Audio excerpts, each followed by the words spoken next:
ፍቅረኛ ናት እንጂ እዚህ ቤት ሰራተኛ ሆና አይደለም የመጣችው። እያታለለች ነው። ፍቅር ምን ነክቶሽ ነው? ምን ደምታውሪ? ቤዛ ይሄን ሁሉ ድራማ እየሰራሽ ነው? እውነት ፍቅር ያለች ነገር እውነት ነው? አዎ እኔና አንቺ ደግሞ ምን የሚያስወራ ምክንያት አለን? ስለ ዴቭ ምን? አደይ እኔና አንቺ እንስማማና ዴቭን ታይልኝ ማለት አልገባኝም። ገንዘብ ልስጥሽና በቃ ዴቭን አታግቢው ለኔ ታይልኝ። አረ ስንት ተከፍኛለሽ? አደይ እኔ እየቀለድኩ አይደለም የምሬን። ቆይ እንዴት ብትደፍሪ ነው ፍቅርን በገንዘብ ለመቀየር የምትሞክሪው? ሲጀምር መቼ ታፈቅሪውና ነው? ሰምኛለሽ? አስተሳሰብሽ የዘቀጠ ነው። እሺ ካንቺ አልበልጥም አደይ። አሁን ገንዘብሽን ልስጥሽና ከዴቭም ከቤተሰቦችም ከኔም አካባቢ ራቂልኝ። ቅምጥል ታገባኝ ትፈልጋለች። ታዲያ በጣም ደስ ይላል እኮ። ይሄ ምን ችግር አለው? ቆይ አንተስ ልታገባት አትፈልግም? እፈልጋለሁ። ቅምጥል ስጦታ አይነት እንጂ ምርጫ አይደለችም። ደግሞ እንደ አንድ አባወራ እሷን ማስተዳደር ሳልችል እሷን ማግባት አልፈልግም። ታዲያ ይሄንን ነገር እኮ ከእሷ ጋር መነጋገር ትችላላችሁ። ሰላም ጤና ይስጥልኝ ክብራንና ክብራን የቻናል ቤተሰቦች ሰላማችሁ ብዛ።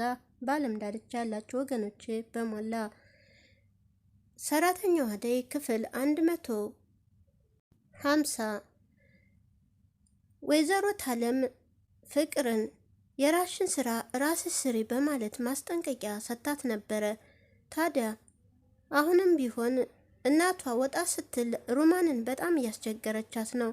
ታዲያ አንድ ጊዜ በእግሯ የጠለፈች አንዴ ደግሞ ሆነ ብላ ክፍሏ ገብታ እንድታጸዳልኝ ስራዋን ስትጨርስ እያዘዘቻት ነው። ታዲያ ወይዘሮ ታለምም በንዴት ከዚህም በኋላ ሮማንን እንዳታስቸግሪያት አለዛ ደግሞ የሚረዳት ሰው ቀጥራለሁኝ አንቺ ካላገሻት በማለት ተናግራታለች። ዴቭ ደግሞ ወደ ገጠር ሄዶ የአደይን እናት ፍቃድና እንዲሁም ለመጠየቅ ብሎ ነበር የሄደው። ታዲያ በአደይ አባት በኩል ያልተጠበቀ ነገር ገጥሞታል። የአደይ አባት በሀገሩ ላይ የታወቁ በቄው ላይም የታወቁ ኃይለኛና እንዲሁም ክፉ ሰው እንደሆኑ የታወቀ ነው። ሰፈርተኛው ሁሉ ያውቃቸዋል። አደይ ግን እናቴ ከፈቀደኝ ችግር የለውም በማለት ነግረዋለች። ታዲያ ወደ ገጠርም ሲሄድ የአደይ እናት በደስታ ተቀብለውታል። ብርሃንም ደስ ብሏታል። ታዲያ አደይ እናትም ይሄ ልጅ በጣም የተባረከ ነው መቀም ታዲያ አብሮ ስለሄደ ሁሉም ደስ ብሏቸዋል። ሩታ በበኩሏ ገጠር ካልሄድኩላ ከሄደች በኋላ ግን እዛ ደግሞ ወደዛና ወደዚህ እየተቅበጠበጠች በጣም ተቸግራለች። አሹም በአንድ በኩል የሮማን ፍቅርን በልቡ ይዞ እያዜመላትና እያንጎራጎረ መናገር አቅቶት ከክችንም ገብቶ አይኗን ይዞ ሳለ ድንገት ወይዘሮ ታለም ታስደነግጣቸዋል። ፍቅር ተንኮለኛዋ በአንድ በኩል ሮማን እንዳትቀመጥ ተጨማሪ ስራ እያዘጋጀችላት ታዲያ እያዘጋጀ ስትሰጣት ወይዘሮ ታለም ደግሞ ይሄንን ክፍልሽን የራስሽን ራስሽ እንድታጸጂ ፈልጋለሁ በማለት ሁለተኛ በረፍት ሰዓቷ ይችልች እንዳታስቸግሪያት በማለት በማስጠንቀቂያ ትነግራለች። አደይም ዴቭ በሰላም መድረሱን ገጠር መግባቱን በመደወል አረጋግጣ በጣም ደስ ብሏታል። ዴቭም ታዲያ ገጠር ሄዶ ከአደይ እናት ጋርም ሆነ ከብርሃን ጋር ስለተገናኘ በጣም ደስ ብሎታል። ነገር ግን ታዲያ እዛም ለማረፊያ ተአበበ ጋራ እናርፋለን በማለት ደመቀም ይናገራል። ሀሳቡንም ሲያመጣ አደይ እናትም ደስ ብሏቸው ጥሩ በማለት ተቀብለውታል።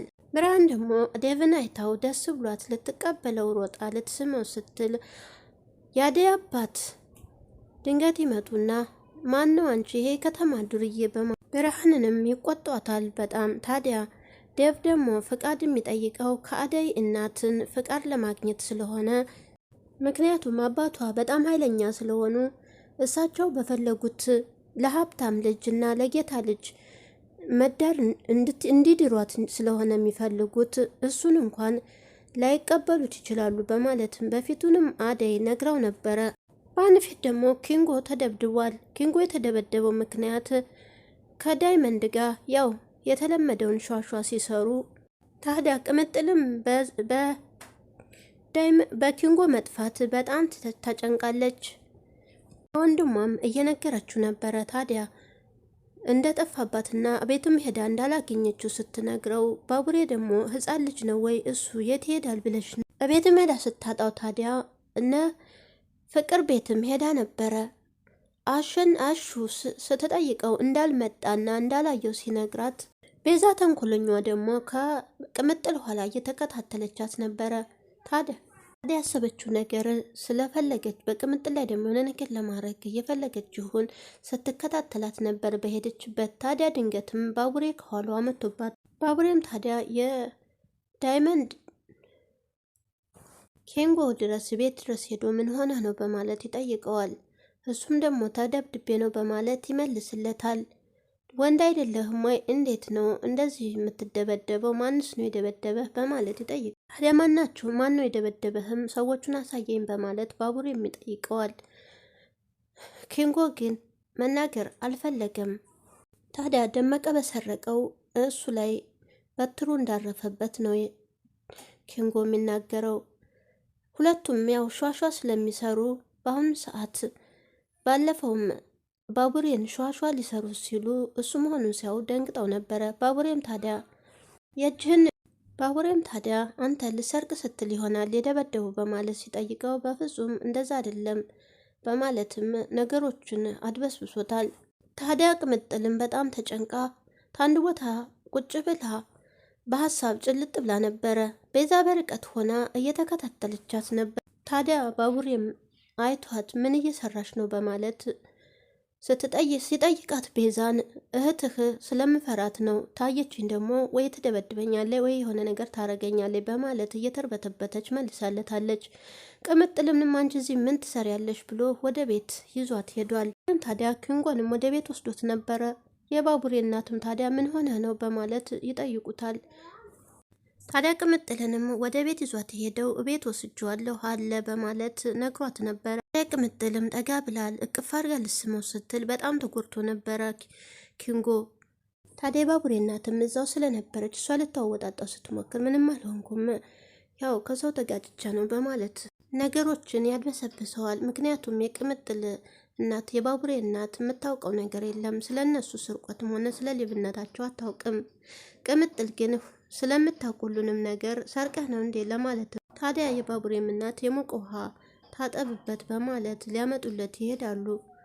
የዛን ጊዜ ታዲያን ቅምጥልንም እንዴት ልታወጫጨኝ ትችያለሽ? ሿሿ የምትይኝ ታርቄን የተደበደብኩት ብዬ ልናገር ነው ወይ በማለት ለቅምጥልም ይነግራል። ቅምጥልም ታዲያ እንደሚሰርቁ ስለምታውቅ ደመቀ በሰረቀው አሁን ደግሞ ይሄንኛው መደብደቡን።